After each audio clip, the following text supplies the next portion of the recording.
Bobby hapa. Nyamaza, sikiliza. Physics imeingia mjini we. This is love.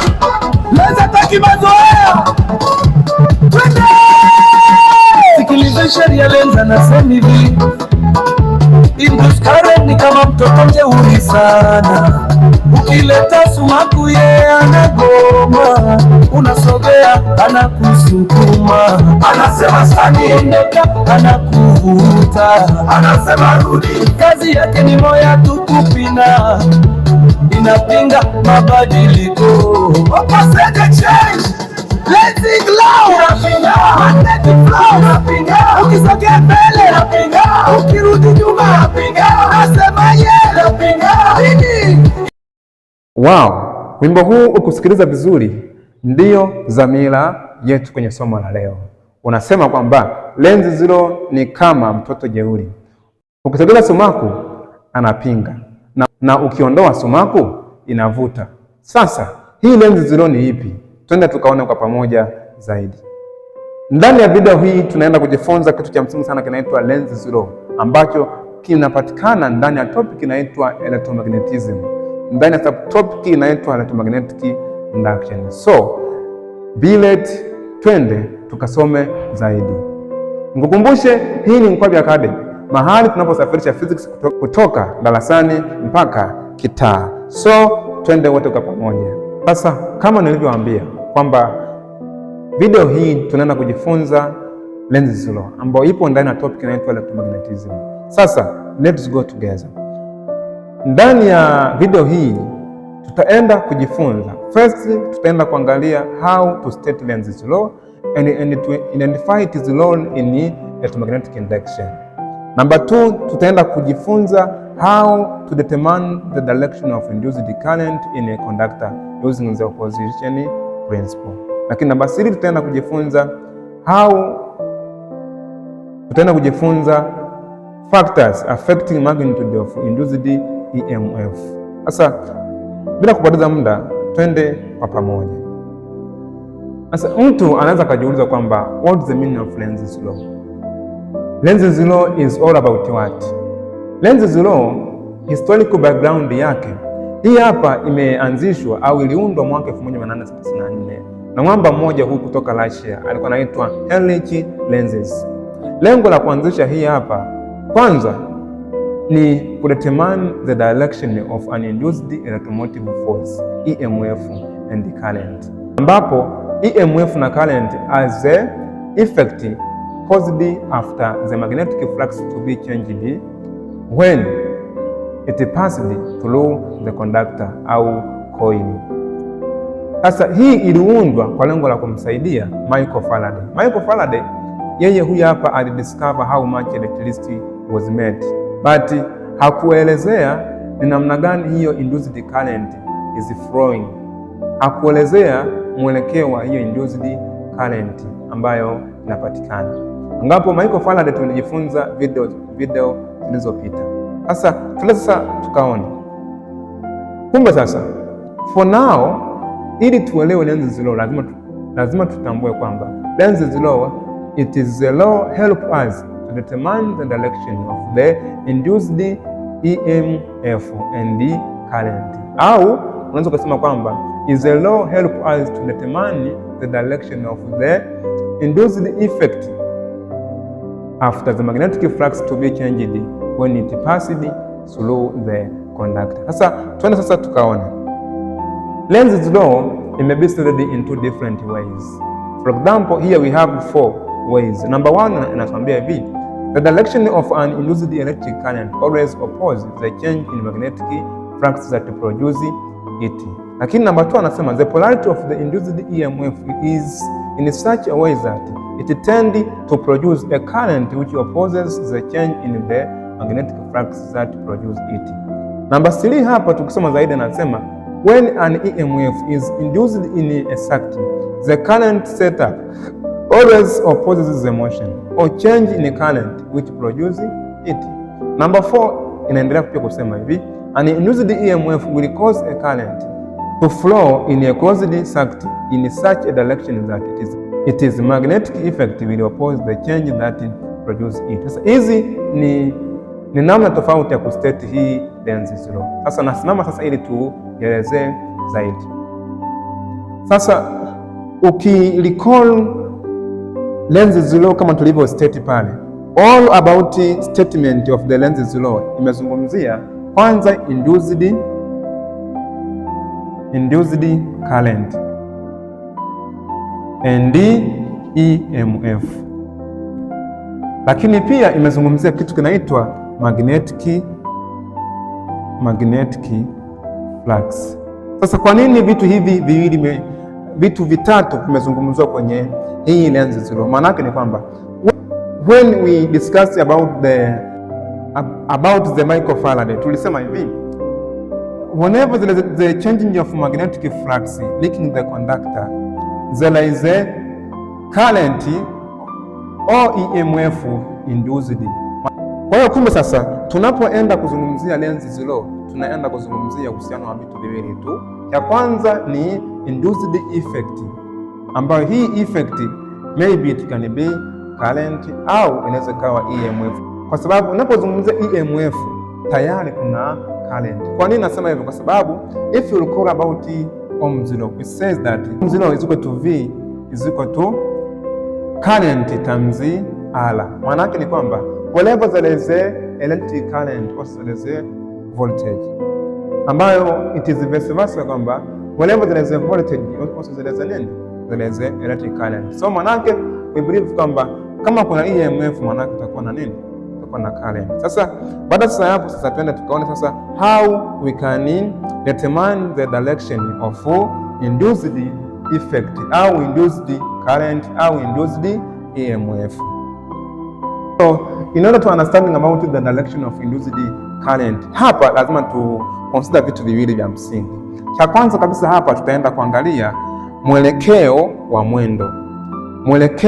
wa mwendo, lakini pia kitu cha pili hapa tutaenda kuangalia ni aina ya poles ambayo nazungumzia. Kwa mfano, if I have bar magnet ambayo huku ina north pole lakini huku ina south pole. Kama nitakuwa na coil, let's say this is our coil, hii ni coil yangu. Sasa ncha ya south pole itakapoingia kwenye coil, the effect observed here is so different when the any pole is inserted in the coil. Maana sasa kama tutaenda kuzungumzia mwelekeo wa induced current hapa, lazima kwanza tuzingatie, cha kwanza kabisa tuzingatie mwendo au mwelekeo wa mwendo. Mwelekeo wa mwendo maana nazungumzia hii bar magnet, kwamba inaweza ikawa inaingia ndani ya coil au inaweza ikawa inatoka ndani ya coil. Kwa hiyo kwenye mwelekeo wa mwendo kuna mielekeo miwili tu. Inaweza ikawa ni toward, au inaweza ikawa moved away from the coil. Lakini namba 2 hapo tutaenda kuzungumzia aina ya poles ambayo inaingia au kutoka, ambapo zipo aina mbili tu za poles. Inaweza kawa ni south pole au inaweza kawa north pole. Sasa baada sasa ya kuona hapo, sasa twende sasa kwenye maabara yetu sasa zaidi tukaone zaidi kuhusu his direction of induced EMF. Sasa kama nilivyosema kwamba tuna kesi mbili. Kesi ya kwanza ni any poles of the bar is moved toward or away the coil. Lakini kesi number 2 ni when S pole of the bar magnet is moved toward or away the coil. Sasa tuanze na kesi number 1 ambapo any poles of the bar is moved toward or away the coil. Kwamba any poles of the bar magnet ikiwa ina move kuelekea ndani ya coil, nini kinatokea? Na pia hii any pole of the bar ikiwa ina move kutoka nje, kutoka ndani sasa na kuja nje ya coil, nini kinatokea? Kwamba ukitazama kwenye mchoro wetu hapa utaona kwamba any poles inaelekea ndani ya coil, lakini hapa galvanometer inasoma kwenda mwelekeo sio sawa na ikiwa inatoka. Sasa kwa nini inatokea hivi? Twende sasa tukaone, ambapo hapa inatuambia kwamba nasema hivi, when the any pole of the magnet is moved toward the coil, end of the coil become any pole. Lakini pia hapa nasema when the any poles of the magnet is moved away from the coil, end of the coil become S pole. Sasa someone can ask me kwamba kama N pole inaingia ndani ya coil na end of the coil inakuwa N. Why? Kwa nini iwe N? Lakini ikiwa inatoka huku, kwa nini coil iwe south alafu magnet yenyewe iwe north? Sasa ili sasa tuweze kuliweka sawa hili na tuelewane, let's go to our simulation, kwamba hapa tuna simulation yetu ambapo nikibonyeza hapa maanake nitaruhusu voltmeter iwepo pale juu kwa lengo la kusoma hizo signals changes au kuonesha mwelekeo sahihi wa induced EMF au induced current ambayo inabi produced hapa. Sasa tena hapa kwamba mimi nachukua magnet yangu hapa, magnet yangu naweza nikaweka field lines hapa kwenye ba magnet yetu. Sasa kwamba nikianza na case 1 ambapo tulisema kwamba N poles ndio inaingia ndani na kutoka, basi tubadilishe hapa. Sasa nikishabadilisha hapa, nikichukua N pole yangu hapa ikawa inaingia ndani ya coil, tunaona kasa kwamba kwenye voltmeter huku inalala kwenye upande wa negative, lakini ikiwa inatoka tutaona kwamba voltmeter ina deflect kwenye upande wa positive, na hili ndio lengo letu. Haya, mimi naingiza hapa, tunaona kabisa kwamba inaenda upande wa negative. Pia bulb inawaka, lakini ikiwa inatoka inaenda upande wa positive. Lakini je, vipi nikibadilisha pole yangu hapa ikawa ni south? Haya, twende kwamba ikiwa inaingia inaenda upande wa positive, lakini ikiwa inatoka inaingia upande wa negative.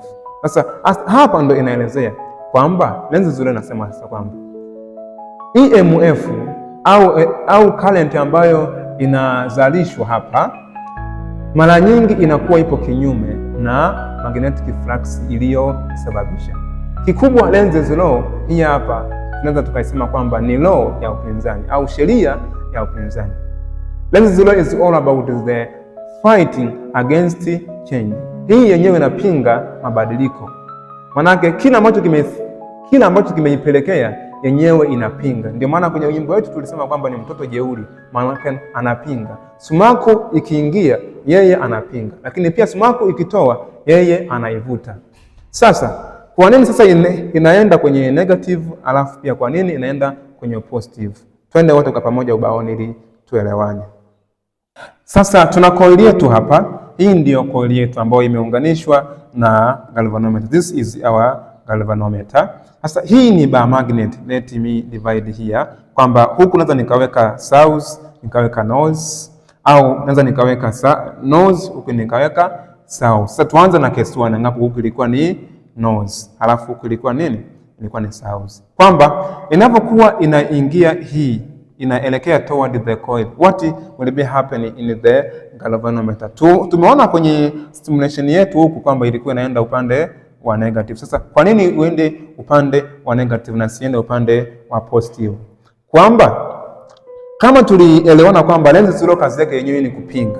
Maana yake ni kwamba bar magnet inapokuwa inaingia ikifika kwenye coil hapa, zile magnetic flux au zile magnetic field ambazo zina surround the bar magnet itself inatengeneza kwenye coil hapa kuwa north pole. Inapokuwa north pole, na ukija kwenye rule ambayo inaitwa right hand grip rule, ambapo nasema kwamba nikiwa na solenoid yangu kama hivi, ipo kama hivi, kidole gumba changu kinaelekea upande wa north, alafu the direction of fingers hizi zinaonesha mwelekeo wa nini? Wa umeme ambao unabi produce. Maana yake ni kwamba kama ni coil yangu sahihi, maana yake nikishika hivi inaonesha kabisa kwamba uelekeo wa umeme utaenda hivi inside in the wattbody yetu. Kwa hiyo itakuwa ni hivi. Kwa sasa inapoingia sasa hapa inapelekea sasa hii galvanometer isome kwenye upande wa nini? Kwenye upande wa negative. Mtu mwingine anaweza kusema kwamba kwa nini iwe north hapa na isiwe south kama ilivyotegemea hapa? Hili swali ndilo ambalo linatupeleka kwenye kitu kinaitwa principle of conservation. Principle of conservation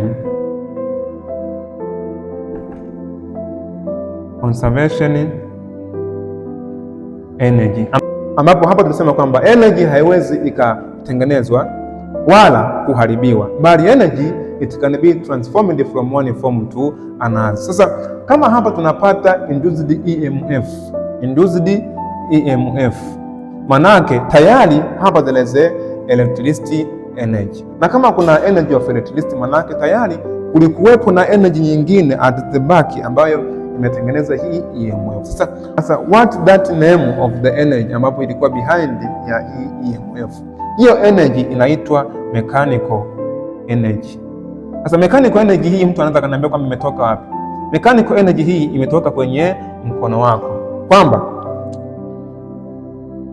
ilikuwa inanihitaji mimi nisukume sumaku yangu ingie kwenye coil, na kama let's say labda hapa ingekuwa ni south, labda ingekuwa ni south, maana yake north na south ingetokea attraction. Kwa nini attraction? Kwa sababu there's a law of like poles repel but unlike poles attract. Maana sasa kama ingekuwa ni south, huyu angevuta moja kwa moja akaingia kwenye nini, kwenye coils. Maana yake kama angekuja mimi, pasinge kuwepo na kazi yote ambayo ningefanya, ambayo hiyo kazi ndio ambayo inagenerate nini, mechanical energy. Kwa hiyo hapa inakuwa north kwa lengo la kuhakikisha kwamba kuwepo na kazi ambayo inafanyika, ambapo kazi hiyo ndio ambayo inazalisha mechanical energy. Kwa hiyo tunapata electrical energy au induced current. Hii inapatikana from the transforming of the energy of mechanical to that electrical energy. Kwa sasa, lakini pia kama huyu angekuwa anatoka sasa, tuseme labda anatoka huyu anatoka, tayari hapa kungekuwepo na south pole. Kwa nini south pole? Ili icreate ile attraction force. Kwa nini attraction force? Ili hapa kuwepo na kazi ya kufanyika kwa lengo la kuproduce nini, mechanical energy. Let's say labda ingebaki kuwa north. Kwa hiyo north na north hapa ingetokea repulsion, ambapo repulsion manake mkwepano. Kwa hiyo huyu angesukuma moja kwa moja kabisa na hii nini, na hii any pole of the coil. The same hata kama nikibadilisha hapa kwamba hii hapa awe south, huyu hapa awe north, alafu awe analekea toward the coil hapa, kwamba nini kinatokea hapa? Manake ni kwamba the coil hapa itakuwa ni south. Kwa nini ni south? Nimeelezea kwamba in order to create that work energy ili be transformed to the induced current yetu. Angapo the same hata kama hapa ingekuwa inabadilika, manake inaenda away, hapa ingekuwa ni north. So I hope kama hapa tumeelewana kwamba how we can determine the direction of induced current, kwamba in order to determine the direction of induced, we must consider two things. Kwanza ni direction of the magnet, kama magnet inaelekea wapi. If it is toward, manake mazala hapa itakuwa ni tofauti, lakini kama itakuwa ni away, mazala itakuwa ni tofauti pia. Lakini pia number 2 hapo, we must consider the poles of the magnet inserted in the coil. Sasa baada ya kuona sasa, twende sasa tukaone kitu kingine cha msingi sana kwenye simulation yetu. Kwa sasa kama tunavyoona hapa, manake ni kwamba movement against repulsion, lakini hapa kuna movement against what? Attraction. Sasa baada sasa ya kuona hapo, sasa twende sasa tukaone kipengele ambacho ni cha mwisho ambapo tuliona kwamba haya ndio maelezo ambayo yanapatikana kwamba when magnetic toward the coil, haya ndio maelezo kwamba the action you push the north pole of the magnet toward the coil, utaona hapo. Lakini pia case 2 maelezo yake ni haya hapa. Sasa baada ya kuona sasa, twende tukaone kipengele cha mwisho ambazo ni factors affecting induced EMF magnitude, kwamba kama kwenye microfarad tulisema kwamba the function au significance of microfarad's law, hii hapa ni kudetermine the electricity, ambapo ni the magnitude of induced current. Lakini can you think kwamba what are those factors affecting this magnitude? We have four factors. Number one ni strength of the magnetic field, lakini number two ni rate of change of magnetic flux, lakini nyingine ni cross section area of the conductor, lakini nyingine ni number of turns. Sasa hapa acha niziweke vizuri hapa. Faraday anasema EMF induced is directly proportional to the rate change of magnetic flux. Lakini tuliona kwamba huyu magnetic flux is a product of magnetic field times the cross sectional area of the coil. Kwa maana sasa hapa itakuwa E directly proportional to the change of magnetic field times area over what? Over change in time. Sasa tuondoe hii proportionality. How we can remove this? Maana tutaondoa hii kwa kuweka n constant later. Kwa maana itakuwa ni E is equal to K change ya magnetic field times the cross sectional area of the coil times change ya nini? Ya time. Sasa kwa hii K maana ina represent number of turns zipo ngapi kwenye coil yako. Maana sasa hapa itakuwa sasa ni E is equal to number of turns change ya magnetic field times area over nini? Over change in time. Lakini mara nyingi sana hii law huwa ina negative hapa. Sasa maybe someone can ask me kwamba what is the function of the negative? Hii negative ndo ina represent Lenz's law, ambapo inaonyesha kwamba the effect induced here always is opposite is the changing in magnetic flux. Kwamba magnetic flux ile ambayo inasababishia hii EMF au current to be induced inakuwa ipo kinyume na magnetic flux yetu. Sasa kutoka sasa kwenye hii ndipo tunapata factor hizi kuu 4. Kivipi? Kwamba factor number 1 ni hapa, number of turns. This is the factor number 1. Lakini number 2 hapa ni hii hapa, cross section area of the conductor of the coil. Lakini pia hapa ni huyu hapa, rate change of magnetic field. Hii ni factor number 3. Lakini factor number 4 hapa manake ni ile strength of the magnetic field, kwamba magnetic field ikiwa na nguvu sana tunategemea EMF ambayo inazalishwa hapa itakuwa ina nguvu pia, itakuwa ni kubwa. Lakini ikiwa ni weak manake tunategemea EMF hii itakuwa ni ndogo. Namna gani sasa tunazipata hizi factors? It very simple. Kwamba number 1 ambao ni number of turns manake ni kwamba EMF yupo directly proportional to the number of turns. Manake kwamba huyu akiongezeka na huyu pia anakuwa ni maximum, akipungua huyu anakuwa ni minimum. Lakini number 2 hapa, factor number 2 tumeona ni cross section area of the coil. Kivipi? Kwamba EMF ipo directly proportional to the cross section area of the coil of the wire. Lakini pia hapa ni hii hapa ambayo tulisema namba 3 ambayo ni rate change of magnetic field. Sasa hii hapa kwa jina lingine inaitwa ni speed of the magnet. Kwa sasa itakuwa kwamba EMF ipo directly proportional to the rate change of magnetic field. Lakini namba 4 hapa tulisema ni strength of magnet. Maanake ni kwamba strength ikiwa ni kubwa, EMF pia inakuwa ni kubwa, ikiwa ni ndogo inakuwa ni ndogo. Sasa baada ya kuona hii twende sasa tukaone kwa haraka hapa kwenye simulation yetu ili tuelewane vizuri.